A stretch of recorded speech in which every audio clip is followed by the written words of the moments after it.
Ito po yung dinner namin. Zuppa Toscana at saka rotisserie. Ang zuppa Toscana dapat malapot. Kale. Kakamayin ko na. Turo sa akin ni Maring Lulu. Overnight cow. Nanunuot sa yung meat niya. Lasang-lasa po yung lemon.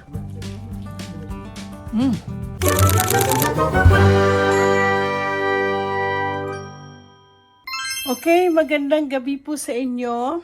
Ako po ay wala akong balak sana mag-vlog. Kaya lang parang ang sarap i-vlog itong aking lulutuin. For now, kasi ngayon, nagluto po ako, nagturbo. Yung turbo ko. Nagturbo po ako ng chicken. Hindi ko na po na-vlog yan. Kasi ito, turo sa akin ito ni Mare kong Lulu. Shout out kay Maring Lulu. Sabi niya sa akin overnight. So kahapon ko pa po ito. Ngayon ko lang lulutuin, for sure malasang malasa na ang chicken ko kasi sang araw nakababad sa, tapos ang ginamit ko gaya ng ginamit din niya. Meron kasi siyang ito po yung aking mga yan po yung aking mga spices. So, isang gamit ko is yung herbs from Provence. Provence with lavender. Alam niyo ano to? Sa France to. It's a French province. Province. City po yan. Anyway. So, sabi ko, ano kayo ipapartner ko dito? Dapat soup. So, ito papakita ko sa inyo mamaya. Hinihintay ko pa yung grocery ko eh. Okay guys, dumating na ang grocery ko. Kailangan ko pa mag-grocery para lang ano ko tong soup na to. Yung soup na to, meron chicken broth. Tsaka isang maliit lang na white onions. And kale. So, dapat ang heavy cream, since ang asawa ko hindi pwede sa heavy cream, gagamitin natin ang coconut milk. Actually, dalawang binili ko. Tapos, dalawa din binili ko, just in case. So, ngayon, bumili po ako ng, kasi yung soup na yon is more on Italian sausage. Ay, dalawa pong binili ko, pero pagpipilian ko na lang, so kailangan ko yung meat ng Italian sausage. Kasi ang soup na to is Italian. So they call it Zuppa Toscana. Zuppa Toscana kasi masarap po to. Ang Olive Garden, meron siya. Yan ang favorite namin na soup. So, ituturo ko sa inyo po. Napakasimple lang. Simple-simple. By the way, nakalimutan ko, yung soup na yun, meron potatoes. So, ipe-prepare ko na po sila.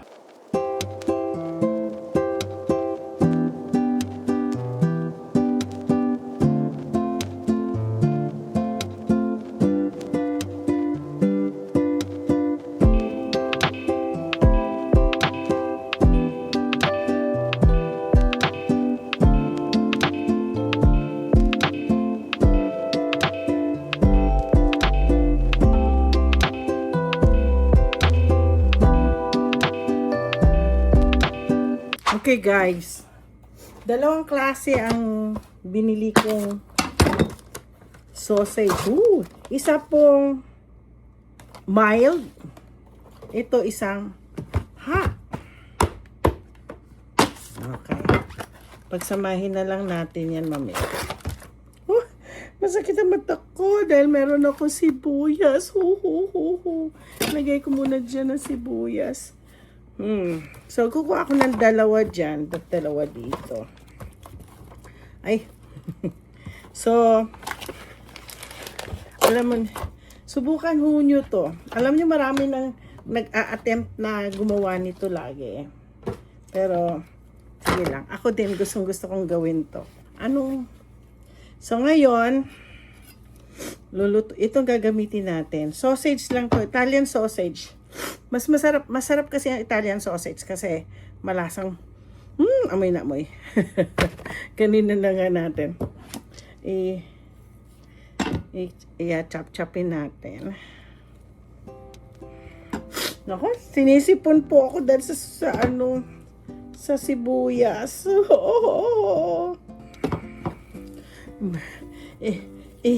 I-mash mo lang po natin siya. Kasi, para madali siyang mailuto natin. Ayan. Okay. Gawin na natin yung sopas. At gisa-gisahin natin. Ayan po. Nilipat ko ang aking video dito. Tundar. Tignan mo yung isa. Tundar. Snowflake. Snowflake. Mommy's gonna cook now. Snowflake. Come on, move. Come on. Galit. Okay. Magigisa-gisa po tayo. Ang importante, meron siyang bawang. Bawang. Damihan ko na. Ilagay ko na lahat ng bawang ko. Yan. Okay. Lagay na natin lahat ng bawang.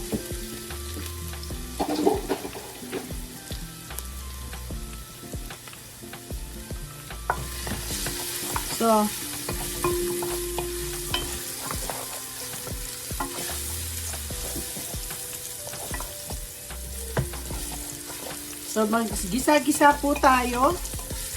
Alam mo, gustong-gusto ko po yung aking garlic na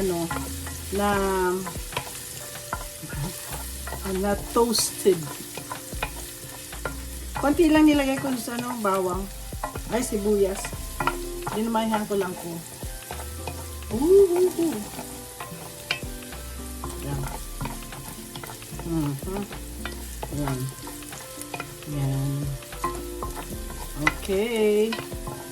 Ang tagal. Okay. Lagyan natin ang sibuyas. Ngayon. Sibuyas. Ngayon. Pagka gisa-gisa-gisa. Ay! Nakalimutan natin. Mangangamoy ang buong bahay ko. Pero nakalit na po. Kanina po ako naglilit ng kasi nasunog ko itong ko nangangamoy. Ay! Nangipin na kulay. Nagkulay brown na yung aking kanin.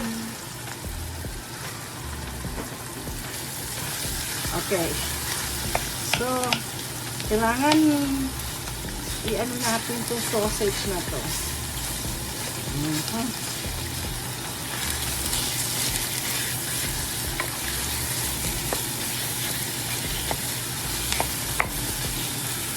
Kailangan lutong-luto po siya.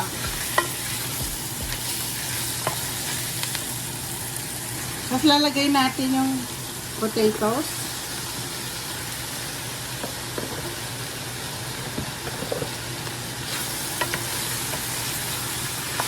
Ito siya,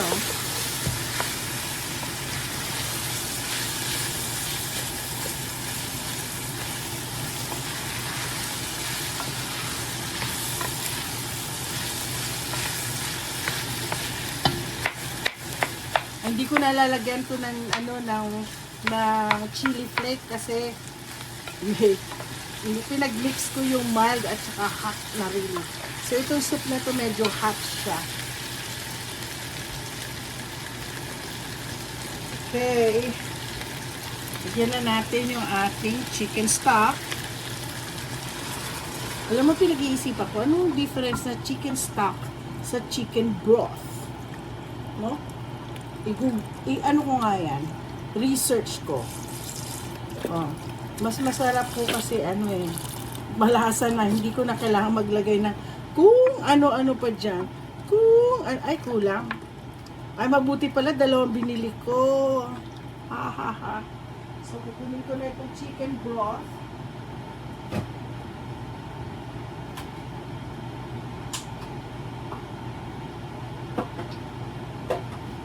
So, meron tayong chicken broth. Kanina stock. Ito naman, broth. So, papakuluan natin lang ito. Dapat soup to, kaya marami dapat sabaw. Kulo na. So, we will let's put the cream. Alam nyo ho, po yung may mga allergy sa you know, sa dairy, ang coconut milk is a help. Very helpful ho yan. Yan. So, kailangan very thick yan. Okay. So, kailangan thick na thick po itong soup na to. Tingnan natin. Ano pa ba mga dapat lalagyan natin ng pepper. Ay, masarap. Lalagay po natin ng pepper. Hindi ko masyadong maanghang. Lagyan ko ng konti nga. Diyos ko. Paborito ko talaga kasi yung garlic powder. Ano yung sa paprika. Hindi yan. Ay, wala na. Wala na akong chili flake. Maglalagay na nga po ako ng chili flake. So, kailangan po very thick po ito. Very thick. Pag hindi po na thick yan, may another solution. Ito po. Cornstarch or any flour. Ganito din ginagawa ko pag gumagawa din po ako ng clam chowder na ginagamit ko yung almond milk. Ganun natin. So, ayan, nag-thick na siya.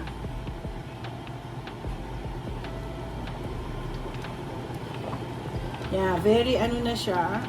Zuppa de Toscana. Tas, alam mo yung mga iba, ginagawa nila pag wala silang kale, ang ilalagay nila is spinach. Oo. Saan na yung aking wala. So, lalagyan natin po ng kale. Yan. Dami kong huhugasan. Huhugasin, mag-ano pa ho ako, antag nito, ayan, very na siya, na siya, nakita nyo? Thick na siya. So, ganun talaga ang soup. Kailangan natin soup. Gawin natin ang paraan, parang pwede tayong gumawa ng mushroom, cream of mushroom, instead na pwede nyo gumamit ng aside from coconut milk, almond milk, oat milk. Tapos pag pampalapot is yun na nga. Teka, tingnan nga natin. Oh my gosh. Zuppa Toscana. Okay guys, tapos na po ang aking kaso problema yung ka-dinner ko wala pa. Sorry. Inutusan ko ho siya kasing kunin yung prescription ko. kaya gagabihin po ang aking Habibi. So, mamaya magaan po tayo. Magpe-prepare po ako ng soup and yung aking ginawang chicken. O pwede ko pang initin uli ang chicken na yan. Parang mainit pa siya. Gusto ko mainit kasi lahat ng kinakain ko eh. Okay guys, dumating na si husband. Pero kinain niya yung kasi naghugas pa, nag-water the plants pa ako kasi. Sorry, wala si Luchi. So, nagdilig pa ako. Front and back. So, hindi ko alam kung anong oras na. So, ngayon, sabi ko, kailangan ko i-end na yung aking Zuppa Toscana. Zuppa, Z-U-P-P-A, Toscana, T-O-S-C-A-N-A. Italian yan. So, ngayon, ito po yung dinner namin. Isa Zuppa Toscana at saka rotisserie at tinurbo kong chicken. Tikman natin bago tayo ganito po kasi yan. Ang Zuppa Toscana dapat malapot. So, malapot siya. Ay, sarap. Alam mo, paborito ko yung paborito ko po ang kale.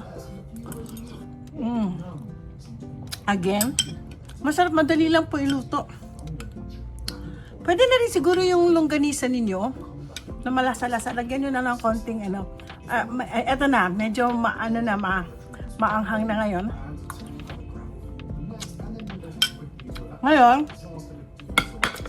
ito tayo. Kinamay na ako. Kakamayin ko na ang akin. Ang turo sa akin ni Maring Lulu, overnight cow. Ay, oo. Overnight yung talagang i-marinate yung chicken nyo. Nanunuot sa yung meat niya, lasang-lasa po yung lemon tsaka yung mga herbs na nilagay ko.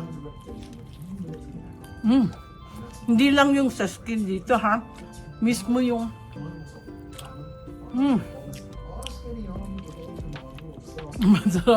masarap po siya. Simple na ang dinner namin ngayon. Asawa ko mamaya para kasi kinain niya yung isang buong empanada. So, ito na po ang aking kinakain na. Kaya, huwag niyo kalimutan. Don't forget to like and subscribe.